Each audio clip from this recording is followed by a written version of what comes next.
comienza Entendiendo los Tiempos. Con ustedes, su anfitrión, Eduardo Saladín. Vivimos en una época permeada por el secularismo. Es una visión del mundo que ignora a Dios y no toma en cuenta su palabra. Y esta visión ha permeado también a los cristianos. Muchos cristianos toman decisiones en relación a su trabajo, en relación a sus familias, en relación a sus vocaciones y no toman en cuenta lo que Dios dice en su palabra. Es como si Dios no existiera. En otras palabras, se comportan como si fueran ateos en la práctica. Salvador, ¿cómo estás? Gracias al Señor, bien, y una vez más contento de llegar a nuestra audiencia con el programa Entendiendo los Tiempos. Qué bueno. Sugel. También muy bien, gracias al Señor. ¿Estuviste en Puerto Rico recientemente? Sí, gracias al Señor, fue un buen tiempo. Estuvimos ahí enseñando predicación expositiva a un grupo de pastores y la recepción fue muy buena. Pero también otra vez, siempre que viajamos, personas nos dicen que ven el programa y es un gozo porque uno está aquí, uno no sabe quién está del otro lado de la cámara, así que saber que hay personas reales de carne y hueso que nos están viendo es un motivo de mucha alegría. Salvador, tú sugeriste el título de este programa, Cuidado con el ateísmo práctico. Bueno, yo sugerí el título, tú sugeriste el tema de cómo lo que querías hablar. Y el título es precisamente por la forma como abordamos la vida. Si nosotros entendemos que podemos ver la vida como agarrando al toro por los cuernos y entonces hacer lo que nosotros decidimos hacer, es una manera de ver la vida independiente de Dios. Y por eso todos nosotros, aunque profesemos creer en Dios, aunque oremos y leamos su palabra, no significa que en el día a día nosotros vamos a estar tomándolo en cuenta, ni tomando en cuenta su palabra para la toma de nuestras decisiones. En otras palabras, pensamos que si no hacemos lo que planificamos hacer, las cosas no sucederán. Y lo que vamos a ver en este texto, sobre todo de Santiago capítulo 4, versículos 13 al 17, que vamos a estar enfocando, es ver que debemos ponernos en las manos de Dios, que Dios es soberano y no nosotros. Cualquier otra actitud es arrogancia. ¿Sabes qué? Mientras Salvador hablaba, me acordé del Salmo 14. El Salmo 14 comienza diciendo, dice el necio en su corazón, no hay Dios. Ahora, cuando el salmista escribió eso, no existían los ateos filosóficos. Nadie era filosóficamente ateo. Lo que él está diciendo es, el insensato es el individuo que vive como si no existiera Dios.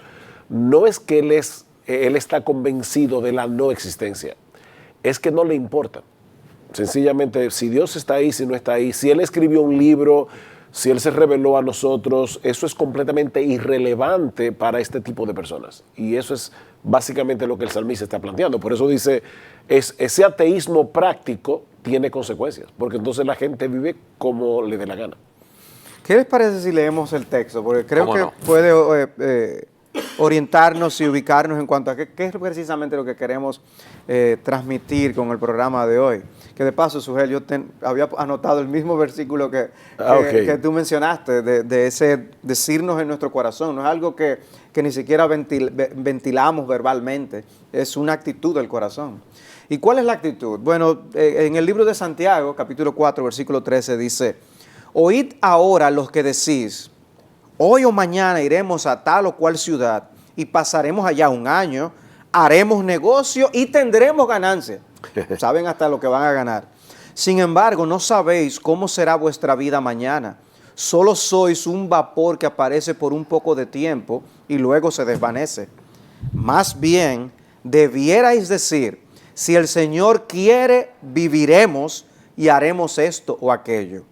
Pero ahora os jactáis en vuestra arrogancia. Toda jactancia semejante es mala. Aquel pues que sabe hacer lo bueno y no lo hace, le es pecado. Ustedes saben la idea que nos da ese texto. Los judíos siempre han sido grandes comerciantes y en los tiempos antiguos lo eran también. Ellos veían nuevas ciudades que se iban a fundar en la expansión de los imperios y ellos analizaban tal o cual ciudad, vamos a ir allí, vamos a empezar el negocio. Un estudio de mercado. Un estudio de mercado. Es como si fuésemos ahora a una reunión en una junta de ejecutivos y ahí está el director de la empresa con todo el consejo de directores y los gerentes y ellos están planificando. Vamos a abrir una nueva tienda, una nueva fábrica en tal o cual país, en tal o cual ciudad, vamos a empezar desde cero, vamos a llegar allí, vamos a construir en 6 meses, en un año, vamos a instalar las maquinarias o los productos que vamos a vender, vamos a tener tanto por ciento de beneficio, vamos a vender tantos millones de pesos, y ellos estaban planificando. La idea que nos da ese texto es la idea que vemos hoy en una junta de directores, que está pasando exactamente lo mismo. Ellos están planificando. Ahora, yo estoy seguro que si nosotros pudiéramos tomar en el túnel del tiempo y llegar a la época de Santiago y reunir ciertas personas como las que él describe ahí y les preguntamos, ¿ustedes son ateos? Van a decir, no, imposible. Yo estoy seguro que la mayoría de las personas que ahora mismo van a ver este programa, que están viendo este programa, si tú les preguntas, la mayoría, y cuidado si todos, te van a decir, yo no soy ateo. Pero lo que Santiago está describiendo en ese pasaje es a un ateo práctico. Es una persona que está haciendo planes, es una persona que piensa que tiene el control del futuro en las manos, cuando lo cierto es que nosotros no tenemos la menor idea de lo que va a pasarnos en el próximo segundo. Es bueno reconocer que, y por eso la palabra cuidado con el ateísmo práctico, que cualquiera de nosotros puede caer presa de ese ateísmo práctico, de actuar en un momento dado como si Dios no estuviera ahí, no tomarlo en cuenta para la toma de nuestras decisiones, que entendemos que es una tentación en la que cualquiera de nosotros puede caer. Por eso hay un libro titulado El cristiano ateo. Es una incongruencia. La idea, claro, es una incongruencia, pero yo sé que lo que el autor quiere señalar es precisamente un creyente, un cristiano, en un momento dado puede vivir como si él fuera un ateo. Él planifica, igualito que lo que Santiago está describiendo ahí. Pero es malo planificar o hacer una proyección, no, Eduardo. No es malo, inclusive las escrituras nos dicen que nosotros debemos ser cautos y planificar para el mañana. No está mal tener un seguro médico, por si hay una eventualidad, tener un seguro de vida, ¿ahorros? Prepararse con ahorros para cuando uno deje de trabajar, tener una pensión. Todas esas cosas son buenas, esas planificaciones, pero lo que destaca aquí es la persona arrogante, orgullosa, jactanciosa, insensata, que hace todos sus planes como esos que estaban aquí y están dejando fuera a Dios. Dios no está ahí. Vamos a aterrizar esto ahora mismo, porque de verdad quiero que las personas vean la relevancia de este tema. Ahora mismo puede haber una persona que va a enviar a su hijo a la universidad y dice, bueno, ya yo ahorré tanto, mi hijo en 4 años se va a graduar y va a poder poner su empresa y se va a poder casar. No es que, es que eso es precisamente el ateísmo práctico. Cuando Santiago dice, si el Señor quiere, no es decirnos, usa ese amuleto, usa ese santo y seña, yo no sé cómo llamarle, tienes que decir el Señor quiere, como si fuera palabras mágicas. El abracadabra del cristiano. El primero Dios. O primero Dios, exacto. No, tú no tienes por qué decirlo con tus palabras, es una actitud del corazón. Vamos a poner el mismo ejemplo. Ok, yo quiero que mi hijo vaya a la universidad, yo estuve ahorrando para eso, yo quiero que él cuando se gradúe pueda tener una vida independiente económicamente hablando, pueda casarse. Yo tengo que orar por eso. Yo necesito pedir al Señor que bendiga mis planes, que bendiga a mi hijo, que bendiga sus estudios, que lo guarde, que lo preserve del mal. Yo estoy dependiendo de Dios. Eso es lo contrario a lo que hace el ateo práctico. Nosotros, hay una cita de Vernon McGee que él decía que Dios hizo el universo y Él ha determinado las maneras de cómo gobernarlo y controlarlo. Nosotros podemos tener algunas ideas que creemos que son mejores, pero no tenemos ningún universo. El punto es, nosotros no somos los que controlamos las cosas, Dios determina las cosas y tú pones el plan de un hijo, pero puede ser una carrera deportiva, puede ser es simplemente soñar con tener hijos, nietos saludables, y uno no sabe en ese sueño qué va a pasar con nuestros hijos. Sí. Es enfrentar la vida con manos abiertas, el hecho de que no podemos aferrarnos a las cosas porque no las podemos garantizar. Pero aquí, repito, lo que vemos es esa arrogancia, ese orgullo, esa jactancia. Y hay 5 elementos que debemos ver aquí en ese texto que tú leíste, que pueden estar presentes en nuestras vidas. ¿Te puedo interrumpir? Sí, tiene Ya que todo el derecho, sí, claro. Están pagando con su propia Ok. medicina. No, yo lo dejo. Fíjate, antes de que tú, porque yo sé cuáles son los elementos que tú vas a mencionar, están en el texto, pero quería todavía aterrizarlo más. Aterriza. El tema. El problema del ateo práctico no es simplemente el hecho de que no depende de Dios conscientemente y por lo tanto cuando las cosas le salen bien no le da a Dios la gloria. No porque fui yo que lo hice. Sino que al mismo tiempo ese ateísmo práctico produce un estilo de vida. Exacto. Y es el problema que el Salmo 14 presenta. Dice, se han corrompido en sus corazones.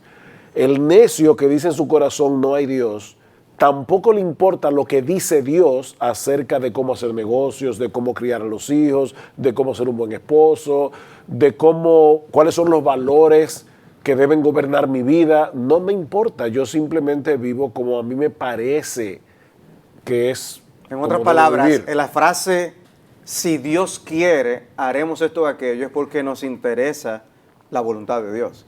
Y la voluntad de Dios revelada, y nos interesa también la voluntad de Dios soberana, porque nosotros no tenemos control de ese aspecto. Es así. Dios tiene autoridad para mandarnos a hacer lo que hay que hacer, y Dios tiene autoridad para hacer en el mundo lo que a Él le place hacer. Yo añadiría lo que tú dijiste, nos interesa la voluntad de Dios, nos interesa conocer de todo corazón la voluntad de Dios para obedecerla, para Entonces, saber que estoy caminando conforme a esa voluntad en el camino que Él ha trazado. ¿Por qué nuestros países están como están? ¿Por qué hay tanta corrupción en el gobierno? ¿Por qué hay tantos empresarios corruptos? ¿Por qué hay tantos hogares destruidos?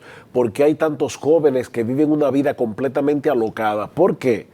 Porque son ateos prácticos y tal vez muchos de ellos van a sus iglesias, cualquiera que sea, los domingos, o por lo menos cuando se muere alguien o en alguna situación particular, dicen, bueno, Dios, o sea, el Dios está en sus bocas, pero no está en su corazón. Súper, pero eso puede ser muy ofensivo para muchas personas que dicen ser cristianos, porque cuando tú dices el Salmo 14, dice el necio, no hay Dios, ¿verdad? Se han corrompido.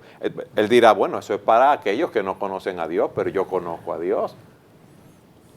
Pero no se da cuenta que está viviendo conforme a su propio criterio y no conforme Nos al recuerda criterio un de Dios. personaje que Juan Bunyan coloca en el libro El Progreso del Peregrino. ¿Cuál? Locuacidad. Ah. Locuacidad tuvo una conversación con Fiel, que eso era de chuparse los dedos, como nosotros podemos decir, hasta que Cristiano le dice, tú no sabes quién es ese. Ese es nada más, ese palabrería pura, viene de una familia que nada más hablan y no hacen. Entonces, la vida cristiana no consiste en hablar bonito, ni dar una impresión. Es nosotros realmente vivir conforme a las verdades de la palabra de Dios. Fíjate, cuando el Señor dice en Mateo 7, no todo el que me dice Señor, Señor, entrará en el reino de los cielos, sino el que hace la voluntad de mi Padre que está en los cielos. Él está diciendo, el verdadero creyente, él no se salva por hacer la voluntad de Dios, se salva por medio de la fe. Pero cuando tú eres salvo, verdaderamente salvo y crees en el Señor, la voluntad de Dios es importante para ti. Para el ateo práctico no, es mi voluntad. Yo tengo mis planes y lo voy a hacer a mi manera. De hecho, la canción que cantaba el fenecido Frank Sinatra es el himno de muchísima gente. Es a mi manera, yo lo voy a hacer a mi manera. Y ese es el problema aquí. Y por eso, vuelvo y repito, hay tantos problemas en nuestras sociedades. No hay temor de Dios delante de sus ojos, dice Pablo en Romanos capítulo 3. Ese es el problema, no hay temor de Dios. Salvador, Pregúntale a Sugel si yo puedo decir los elementos para identificar si uno es arrogante o no, porque él no me ha dejado. No, te doy permiso, te doy permiso. Bueno, Sí, Déjame pensarlo. Pero, no, está bien, mami. Fíjense estos elementos para que lo identifiquemos en nuestras vidas. Ellos escogieron su propio tiempo, hoy y mañana. Escogieron el lugar donde van a hacer negocio, en tal o cual ciudad. O sea, mi hijo se gradúa en junio del colegio, él va a entrar a la universidad en septiembre, entonces el 14 de septiembre, el ejemplo que tú ponías, o el 15 de septiembre, él va a entrar a la universidad, pero va a entrar a tal o cual universidad, en tal o cual ciudad. Y ellos, aquí dice algo interesante también, en tercer lugar. Ellos escogieron la duración del negocio. Pasaremos allá un año. Mi hijo va a estar en la universidad por 4 años y se va a graduar. Ellos escogieron su propia empresa porque dice el texto, haremos negocio, traficaremos, o sea, vamos a viajar a esa región para comerciar. Es importante aclarar solamente, Eduardo, que ahora la palabra traficar Se se usa de otra forma. No es que ellos eran narcotraficantes, es que van a hacer negocios, esa es la idea de la palabra. Pero... El tráfico de mercancías, de bienes. Y o sea, que no es algo moralmente malo, lo que están planificando hacer. Así es. Y en quinto lugar, escogieron su propia meta y tendremos ganancia. O sea, como en la Junta, vamos a vender tanto en tal ciudad, con tal producto, y nos vamos a ganar tantos millones sobre la inversión. ¿Está mal planificar así? No. Lo que está mal es no tomar en cuenta a Dios ni los principios que Dios nos da para poder llevar esto adelante. Yo quisiera que tú siguieras, pero la verdad es que vas a tener que continuar en otro segmento. Oye, gracias. No. Entonces siga con nosotros en su programa Entendiendo los Tiempos.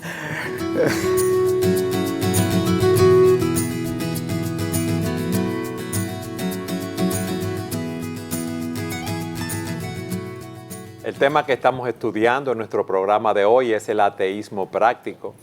Las personas que no toman en cuenta a Dios ni sus principios expresados en su palabra para regir sus vidas. Y estamos viendo un texto en Santiago, capítulo 4, versículo 13 en adelante, la advertencia que él hace a aquellas personas que decían, hoy y mañana iremos a tal o cual ciudad y allí traficaremos y ganaremos y estaremos cierto tiempo, pero no tomaban en cuenta a Dios. Salvador, ¿qué advertencia nos da Santiago allí? ¿Por qué no debemos vivir así?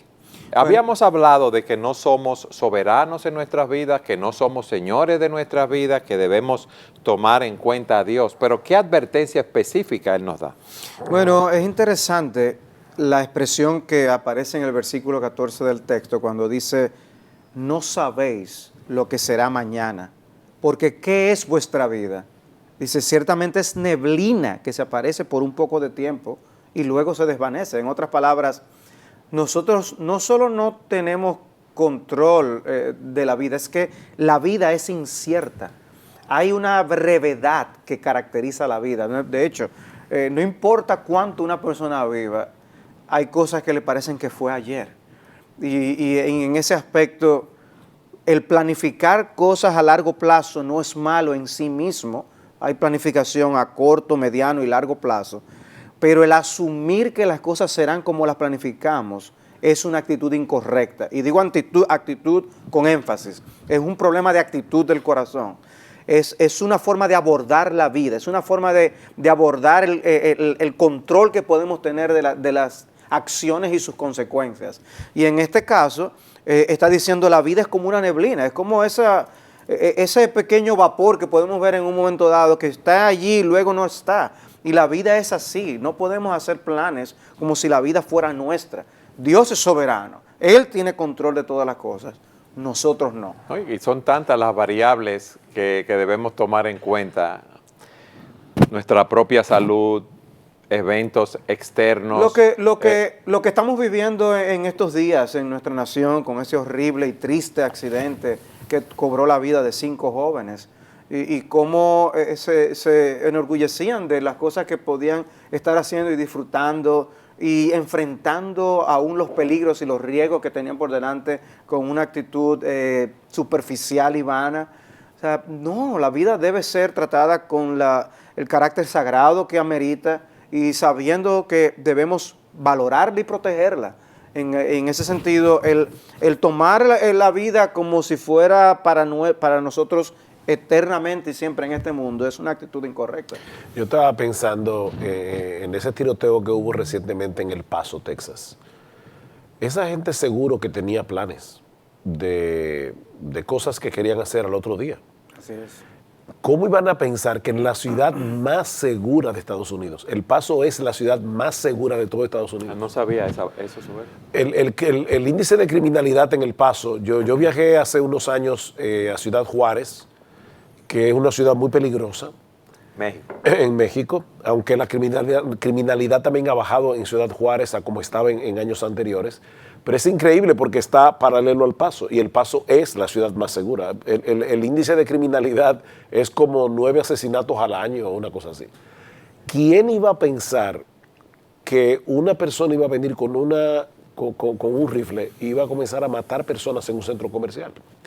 Era inaudito en una ciudad así. Sin embargo, volvemos de nuevo a lo que dice Santiago, es que tú no sabes qué será del día de mañana. Es como dice el rico de la parábola de Lucas. Correcto. Que dice, yo tengo un negocio sumamente próspero, ¿qué yo voy a hacer? Alma, muchos bienes tienes para muchos días. Sí, pero fíjate que él dice, tengo muchos bienes, voy a destruir los graneros, los voy a hacer más grandes, voy a llenar esos graneros, ya los llené, y ahí dice el Señor que una voz le dice, necio, esta noche vienen a pedirte tu alma y lo que has provisto, ¿de quién será? Es el mismo problema del que habla Eclesiastés. Eclesiastés dice, ¿cuánta gente hay que amasa una fortuna que la disfrutan los hijos? Ellos no pueden disfrutarla por diversas razones. Puede ser que sea porque se mataron trabajando y nunca tuvieron el chance de disfrutar lo que hicieron. O puede ser porque en el momento que dijeron, ahora llegó el momento de mi retiro, un cáncer de páncreas o quién sabe qué cosa, que nosotros no tenemos control de nuestra vida. Habla de enfermedades, personas que le descubren ese cáncer de páncreas, de hígado, en el cerebro, un tumor y duran 2 o 3 meses y es algo sumamente triste. ¿Quién tiene control de eso? Y un punto. Cuando aparece esa aflicción, ese problema, esa enfermedad, ya la persona no está pensando en esos planes futuros porque se da cuenta de su fragilidad, cómo el hombre no va a vivir para siempre. Y el hecho de que se torna más pensativo en las cosas que en el qué será después de esta vida. Valora aspectos de esta vida temporal que quizás antes menospreciaba, como el calor familiar, el poder mostrar el amor de Dios volcándose hacia otros. O sea, hay una serie de aspectos de la vida que descuidamos si nosotros no la enfocamos a la luz de Dios. Pero si tenemos a Dios en cuenta, si arrancamos el día tomando a Dios en cuenta, si salimos de nuestros hogares tomando a Dios en cuenta, si nos relacionamos con nuestros familiares y amigos tomando a Dios en cuenta, habrá aspectos que cambiarán drásticamente. La vida no es la misma vivida ante la presencia de Dios, ante los ojos de Dios, que una vida que no toma en cuenta a Dios. Mira, hace un rato citábamos el Salmo 14. Déjenme ahora citar el Salmo opuesto, el Salmo 139. El salmista dice, oh Señor, tú me has examinado y conocido. O sea, la persona que no es un ateo práctico, sino que vive de cara a Dios. Yo sé que Dios existe, pero no simplemente eso. Tú puedes creer que Dios existe, eso no es suficiente. Yo creo que Dios existe y se ha revelado en un libro. Ay, ya eso hay un paso más adelante, pero todavía no es suficiente. Yo sé que Dios existe, se ha revelado en un libro y yo sé que Él está atento a mi vida. Ese Dios que se ha revelado, es lo que el salmista está diciendo. Tú me has examinado y conocido. Yo no soy uno más en un montón para Dios. Él vela por mí y Él ve mi vida como si yo fuera el único que existiera en todo el planeta Tierra. Tú has conocido mi sentarme y mi levantarme, has entendido desde lejos mis pensamientos, has escudriñado mi andar y mi reposo, y todos mis caminos te son conocidos. Pues aún no está la palabra en mi lengua, ¿Saben cuántos chismosos se callarían la boca si creyeran eso? Y he aquí, oh Señor, tú la sabes toda. Detrás y delante me rodeaste, sobre mí pusiste tu mano. Ahora, alguien puede decir, wow, pero vivir así es terrible porque yo vivo bajo la mirada escrutadora de Dios. Él está viendo todo lo que yo estoy haciendo. ¿Y quién vive así? Yo voy a vivir teísticamente paranoico. Hay un Dios en los cielos que me está mirando. Para el salmista era todo lo contrario. Él dice, tal conocimiento es demasiado maravilloso para mí, alto es, no lo puedo comprender. Porque si tú estás en Cristo, ese Dios que te examina y te conoce está velando por ti. O sea, ese conocimiento de que yo estoy de cara a Dios no me hace vivir aterrado. El temor de Dios del que la Biblia habla es un temor reverencial. Es que yo sé que Él está allí, yo quiero agradarlo, por eso me cuido de lo que veo, de los sitios a donde voy. ¡Wow! ¡Qué bendición es eso para la familia! Imagínate, un hombre que vive con esa conciencia no le va a ser infiel a su esposa. Amén. Amén. Sugel, ¿cuál es el título de tu libro de predicación? Delante de Dios y de parte de Dios y delante de Dios. Y fíjate, qué interesante. Es vivir ¿Es así. posible que un predicador predique con una actitud de ateísmo práctico? Sí, totalmente. ¿Cómo? Bueno, si yo estoy en el púlpito preocupado por agradar a la gente, preocupado por hacerme famoso, preocupado porque la gente me vea como un gran orador, pero no preocupado por exponer fielmente la palabra de Dios, porque yo sé que yo estoy predicando primariamente delante de Dios y que Él es al único a quien yo debo agradar, la predicación va a cambiar Yo completamente. a propósito, eso es ateísmo a práctico. propósito quise traer ese ejemplo porque, o sea, no queremos en lo más mínimo dar la impresión de que solo los incrédulos viven en ateísmo práctico. No, nosotros los creyentes, aún un predicador puede caer en ateísmo práctico. Debemos vivir en la presencia de Dios, coram deo, delante de la mirada de Dios. Siempre estamos desnudos ante su mirada. Él mira lo que hacemos, Él conoce nuestras actitudes. Por eso estamos hablando de que es una manera de ver la vida, es una manera de enfrentar el día a día, es una manera de yo relacionarme con los míos, es una manera de yo vivir hasta la vida de iglesia. Yo puedo venir a un servicio de adoración, cantar himnos, orar y hacerlo como un ateo práctico. Mira, hace unos meses atrás estaba tratando con una pareja que tenían problemas. Y ellos me llamaron, me dijeron, mira, el esposo me llamó, me dijo, yo necesito que tú me ayudes. Mi esposo y yo tenemos problemas. Y los dos profesan ser creyentes. Son creyentes. Ellos me llamaron desde el carro porque no querían que sus hijas se enteraran del asunto. Y para mí fue impresionante porque yo los veía en el carro así. Yo les decía, júntense un poco más porque la cámara no era por Skype. Júntense un poco más, no los veo. Finalmente, yo le dije, ¿ustedes se dan cuenta del problema que está viendo aquí? Ustedes se han pasado el día entero discutiendo. Si ustedes estuvieran conscientes ahora mismo de que Jesucristo el Señor está entre ustedes dos, ¿tratarían con este problema que ustedes tienen de una manera diferente? Y yo creo que sí. O sea, cuando la Biblia dice, vuestra gentileza sea conocida por todos los hombres, el Señor está cerca. No está hablando de la segunda venida de Cristo. Lo que está diciendo es, acuérdate que el Señor está ahí. Él ha prometido estar con nosotros todos los días hasta el fin del mundo. ¿Cómo cambiaría una discusión problemática? Un esposo y una esposa están tratando con un asunto, la esposa le llamó la atención en algo, él no está de acuerdo con la esposa en eso, y ellos están lidiando con esa diferencia. Pero los dos están conscientes de que Jesucristo está ahí. Hay una diferencia con una pareja que está pasando exactamente por la misma situación, pero son ateos prácticos y se olvidan por completo de que Dios está ahí en medio de ellos dos. Y pueden ser cristianos los dos, verdaderos cristianos. Y por un momento dado se olvidan de que Dios está presente. Es así.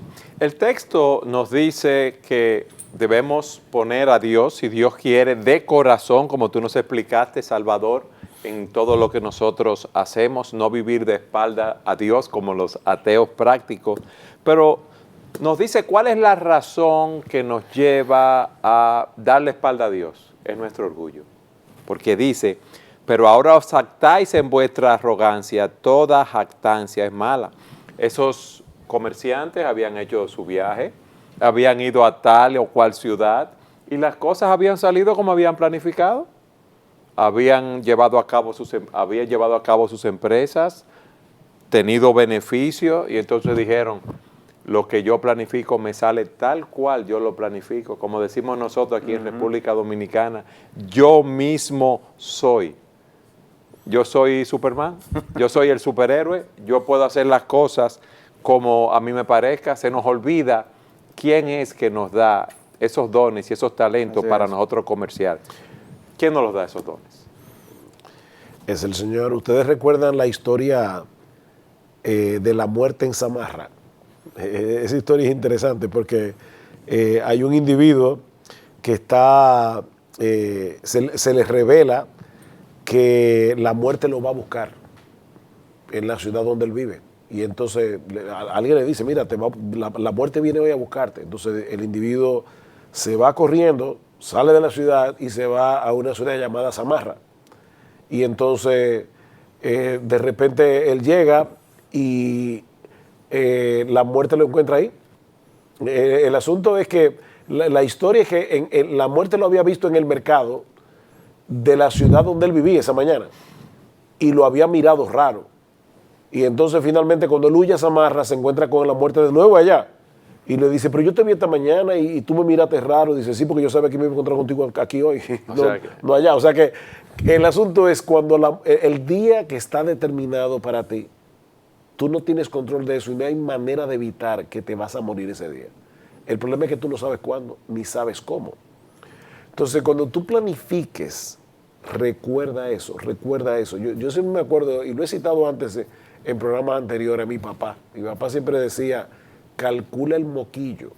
Y la idea era, cada vez que él nos oía a nosotros haciendo planes, dice, calcula el moquillo. Porque hay un individuo que dice, yo voy a comprar un gallo y 3 gallinas y van a poner tantos huevos y de esos huevos van a salir más gallinas. Y el individuo ya en papel tenía una granja. El hombre compra su gallina y su gallo y le dio moquillo y se murieron los dos. Entonces él me decía, calcula el moquillo. No, debemos tomar en cuenta, como decíamos, que los dones, talentos, lo que podemos hacer en nuestras carreras, nuestras profesiones, viene de mano de Dios. Hubo alguien que pensó que lo había hecho con su propio esfuerzo y fue Nabucodonosor. Explícame ese caso, Salvador. ¿Qué pasó con él?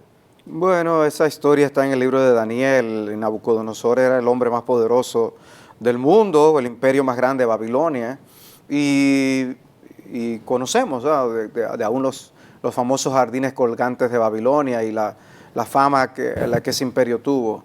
Y él se atribuyó hacia sí mismo lo que ellos habían logrado. Y Dios lo llamó a cuentas y lo humilló hasta que él reconociera que Dios es el que gobierna sobre todos los asuntos de los hombres. Lo que evidencia la historia es la soberbia del corazón humano. O sea, era un hombre poderoso, pero ni aún el hombre más poderoso del mundo puede atribuirse una gloria que solamente le corresponde a Dios. Y Dios lo convirtió en una especie de animal. Hay incluso una enfermedad que se llama en psiquiatría, que lo atribuyen a ese tipo de personas. La licantropía, que termina actuando con rasgos de animales y sin embargo este hombre pensaba que era la gran cosa. Y yo creo que cuando Santiago dice, toda jactancia semejante es malo para el que vive una vida de ateísmo práctico, es porque en el fondo nos creemos la gran cosa. Es porque en el fondo nos merecemos que las cosas salgan como nosotros pensamos. O sea, si yo planifiqué que mis vacaciones serán así y no ocurren, entonces hay problemas, o que la vida será así. O sea, ¿por qué a mí que un hijo se me enferme? ¿Por qué a mí que yo vea mi carrera tronchada por tal o cual situación? O sea, no te preguntes por qué a ti, o sea, pregunta ¿por qué tantos bienes tú has recibido de la mano de Dios? ¿Por qué aún tú estás vivo? ¿Por qué tener a Dios y su palabra y su evangelio? Tenemos tanto por qué agradecer a Dios, no como le dice la canción, por agradecer a la vida, no, agradecer a Dios que nos da las cosas. Agradecer al Señor que nos permite tener una familia, o que nos permite tener una iglesia, que nos permite vivir en los términos de su palabra. Y lo digo porque hay personas que planifican que se van a ir a tal ciudad y se van a mudar y no toman en cuenta si ahí hay una iglesia, si con quién yo me edificaré, en qué formas yo serviré a otros, en qué contribuiré al reino de Dios. Eso es vivir de espaldas a Dios, es vivir no tomando en cuenta las cosas más importantes. Por eso Santiago lo llama jactancia.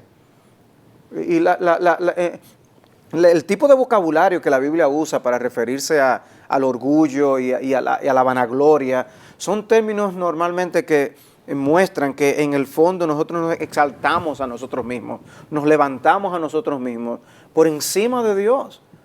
Y eso es una locura.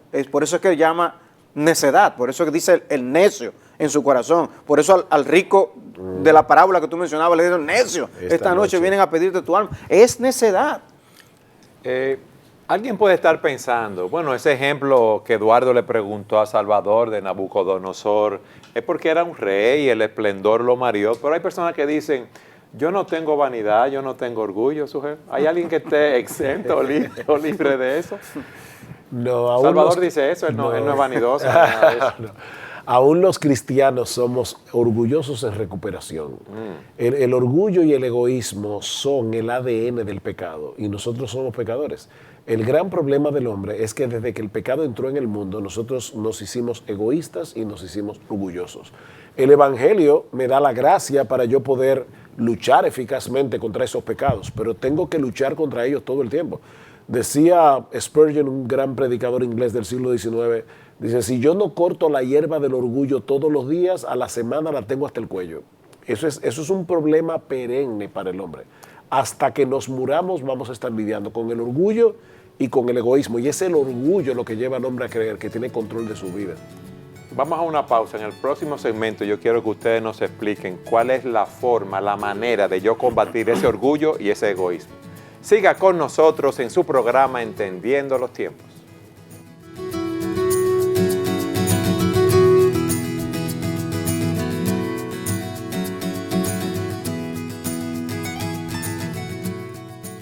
En su programa de hoy estamos hablando del ateísmo práctico, de aquellas personas que viven como si Dios no existiera y no se hubiera revelado en su palabra.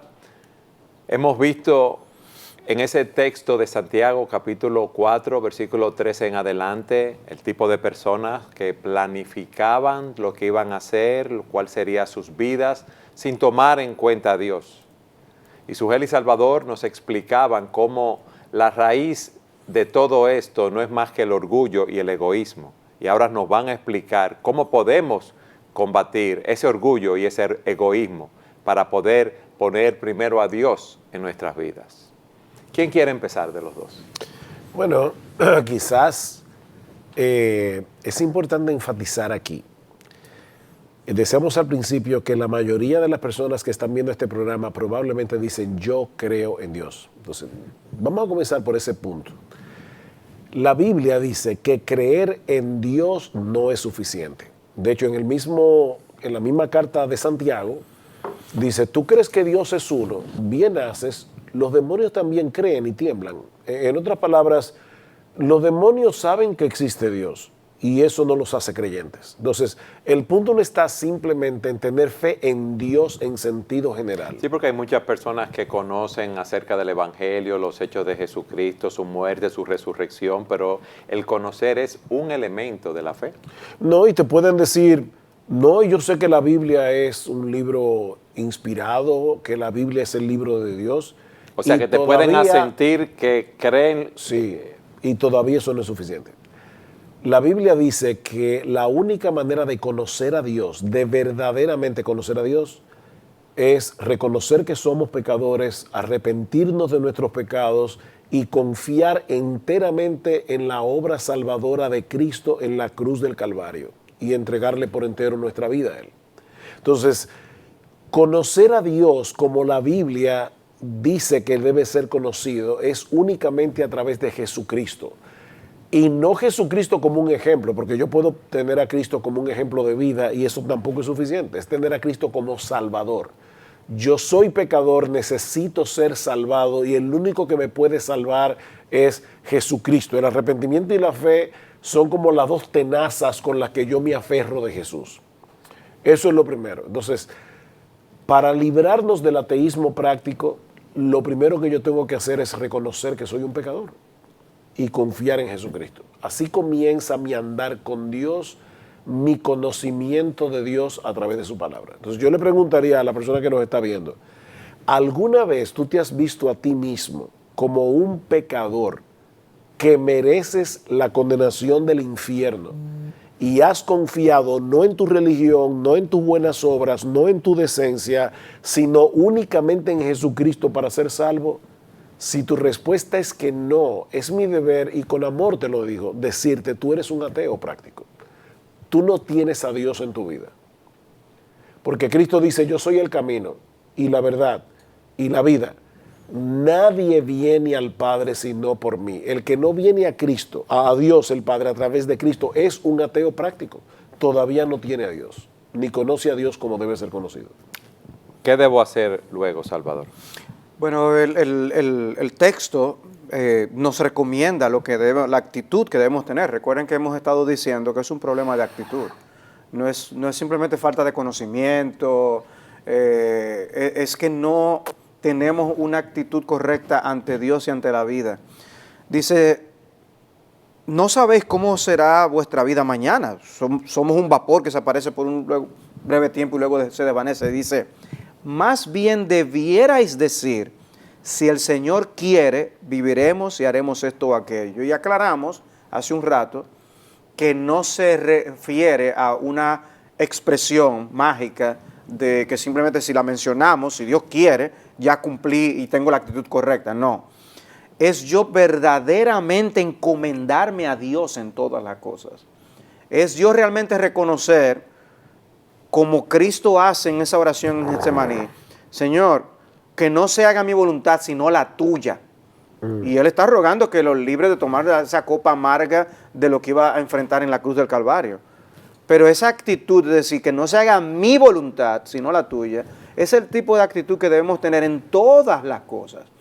O, ¿qué ocurre con la frustración que enfrentamos cuando algo no sale como hemos pensado, deseado y planificado? ¿Cómo yo reacciono cuando las cosas me salen mal? O cuando alguien se interpone y me obstaculiza mi deseo. Nos contrariamos, nos disgustamos, nos airamos. Entonces yo creo que ahí habla mucho de cómo es nuestra actitud, si es de ateísmo práctico o no, para conocernos a nosotros mismos, en qué está ocurriendo en nosotros en ese sentido. Y no es, uso la palabra resignación, pero no hay un sentido de la palabra resignación que no es la que yo quiero referirme aquí, pero sino una resignación santa, un descanso en la voluntad de Dios, de que aunque las cosas no salgan como yo deseo, yo estoy contento y tranquilo en el Señor. Yo no me siento afanado. Que se canceló el viaje. Yo hubiera deseado que se hubiera dado, pero descanso en que es la voluntad de Dios, que no fue así. Que se enfermó un familiar y por tanto yo no hubiera querido que fuera así, oré para que no fuera así, pero Dios al final de cuentas es que tiene control de todas las cosas y en mejores manos no podemos estar. Déjame hacerte una pregunta. Entonces, cuando yo voy de viaje y oro, que el Señor me lleve con bien, me traiga con bien, ¿eso incluye entonces si hay un mal tiempo, si hay retraso, si se cancela el vuelo? No debo contrariarme, Salvador. Sin lugar a dudas. Muchos que han sido salvados de accidentes por esa tormenta que tú mencionas le dan gracias a Dios. Y yo lo que añado es que debemos dar gracias a Dios aun cuando no sepamos de qué nos está librando Dios con esa tormenta. Sí, porque ese es el punto. Al yo no saber qué es lo que Dios tiene en su mente, solamente en el cielo entenderemos todos los movimientos misteriosos que hizo Dios para librarnos de cosas o para moldear nuestro carácter. Porque a veces no es simplemente librarnos del mal. Es que el hecho de que como me pasó recientemente, yo venía de Perú y vino el huracán Dorian y yo llegué hasta Miami, pero me cancelaron el vuelo de Miami hasta aquí, yo tuve que quedarme un día allá. Y tú me preguntarás, ¿tú puedes saber a ciencia cierta? No, yo no sé por qué razón el Señor hizo eso. Pero una cosa yo sí sé. El Señor me recordó que yo no tengo control. El Señor me recordó que yo tengo que cultivar la paciencia, que yo no puedo irritarme en contra de su voluntad y humilde y mansamente aceptar lo que Él decida. Y Él decidió que yo no iba a llegar aquí, a República Dominicana, el día que yo tenía planificado. O sea, digamos o no digamos la frase si Dios quiere, debemos tener esa actitud en el corazón, que si Dios quiere. No, y que al final de cuentas es si Dios quiere. Sí, Lo digas, tú lo digas o no lo digas, si esa es tu actitud o no, al final, óyeme bien, tú que nos estás viendo en el programa de hoy, es si Dios quiere. No es si tú quieres, no es si yo quiero, es si Dios quiere. Hay alguien que gobierna el universo y no soy yo. Hay un solo Dios y no soy yo. Cuando tú internalizas eso, que hay un Dios en el cielo, no soy yo, es otro el que gobierna. Y ser consistentes, porque podemos tener un caso con uno de nuestros hijos, un niño pequeño, que se frustra porque algo no salió como él quiere. Y nosotros nos acercamos y le decimos, de eso es Dios que te está ayudando, te está librando. Usamos todos los argumentos que hemos mencionado aquí y se lo aplicamos a su edad. Pero luego nosotros le damos el mal ejemplo de que cuando las cosas no nos salen como queremos, entonces no reaccionamos bien. No es ser consistentes, es vivir delante del rostro de Dios y no caer en las garras del ateísmo práctico. Ahora, algo que yo creo que debe ser aclarado antes de que termine el programa es que esto no es igual a fatalismo. O sea, el fatalista dice, será lo que será, así que yo no voy a hacer ningún plan. Whatever will be, will be. Exacto. O sea, hay una canción que dice, será lo que será. No, esto no es fatalismo porque el Dios en el que nosotros creemos gobierna todas las cosas y al mismo tiempo nos hace responsables. Y aunque yo no pueda en mi mente finita conectar los puntos entre la soberanía de Dios y mi responsabilidad, Dios me dice en su palabra que yo soy responsable. Yo soy responsable de planificar, yo soy responsable de ser diligente. O sea, un individuo que no es diligente en su trabajo y lo votan por vago y dice, bueno, no importa, Dios es soberano. No, te votaron por vago, te votaron porque en las horas que tú debías estar trabajando, tú estabas chequeando Facebook, tú estabas haciendo cosas que no debías hacer. Entonces, en ese sentido, este tipo de enseñanza que hemos estado dando hoy, sobre el ateísmo práctico, no quiere decir que aquel que es teísta práctico es una persona despreocupada, que dice, no, yo lo dejo todo en las manos de Dios. No, yo tengo que hacer lo que yo tengo que hacer, porque la Biblia me dice eso. Filipenses capítulo 2 dice, ocupaos en vuestra salvación con temor y con temblor. ¿Por qué? Porque Dios es el que en vosotros produce así el querer como el hacer por su buena voluntad. Pero si Dios es el que produce el querer como el hacer, ¿para qué yo tengo que ocuparme? Es que las dos cosas están en la Biblia. Y por lo tanto, Dios no me ha llamado a desentrañar el misterio, me ha llamado a obedecerlo. Y entender que la vida funciona como Él dice que es. Y Él me dice a mí que lo que yo hago o dejo de hacer va a repercutir en mi futuro. O sea, si yo no me preparé adecuadamente en el tiempo que podía haberlo hecho, estudiando en la universidad, haciendo una carrera, preparándome para la vida, si yo no lo hice en el tiempo que podía haberlo hecho y después resulta que mi vida es un desastre, fue mi culpa. Yo actué neciamente. Entonces, por favor, que nadie piense que lo contrario al ateísmo práctico es la resignación o el fatalismo, como tú decías hace un momento. Aquí hay un elemento que yo quiero traer y es cuando estamos buscando saber la voluntad de Dios, muchas veces tenemos alguna duda, alguna inquietud porque no conocemos bien la Escritura o no sabemos qué curso de acción tomar y en nuestro orgullo pensamos que somos capaces de tomar cualquier decisión, porque como decimos nosotros, no la sabemos todas. Pero es importante buscar consejo. Claro. Tengo entendido, leía en la historia, que cuando Napoleón iba a invadir Rusia con sus tropas, recuerden que Napoleón fue un genio militar y obtuvo grandes victorias, un amigo se acercó y le recomendó, junto con otro grupo de asesores, que no invadiera Rusia, que eso iba a ser desastroso. Y el amigo en intimidad, en la privacidad, le dijo, el hombre propone, Dios dispone. Napoleón le dijo, yo propongo y yo dispongo. Si mal no recuerdo, él fue a esa guerra con alrededor de 800,000 hombres y fue un fracaso porque Desastre. perdió el 80% de las tropas en esas batallas, en ese conflicto. Él no escuchó a nadie, Un él no detalle buscó interesante consejo. que estuve leyendo hace unos días, de esas historias que un pequeño detalle cambia todas las cosas, pero había una enfermedad que Napoleón tenía, algo que le afectaba físicamente, que retuvo la decisión de marchar e irse a la batalla por unas horas. O sea, cómo un pequeño detalle en su cuerpo hizo una diferencia que dicen que fue crucial en lo que fue el resultado de esa batalla. No, O sea, que te dice no solamente la importancia de buscar consejos y escucharlos, sino también el hecho de que puede haber mínimas cosas que cambian el curso de la historia, humanamente hablando, porque a la larga no tenemos ese control de que habla Santiago. Ahora, al mencionar a Napoleón, es verdad que era un genio militar, pero hay factores que él no pudo tomar en cuenta. Por ejemplo, el invierno, en el caso de Rusia, de su ataque a Rusia, fue el factor que lo hizo determinante, que hizo que su empresa fracasara. Pero en la batalla de Waterloo, cuando él se enfrentó a Wellington, el problema fue otro. Él había hablado con uno de sus generales y le había dicho, si yo estoy perdiendo la batalla, yo te voy a mandar un mensajero para que tú vengas y me ayudes por el otro flanco. Pero resulta que ese individuo, ese general, era una persona que era bueno ejecutando órdenes, pero no era bueno tomando decisiones por sí mismo.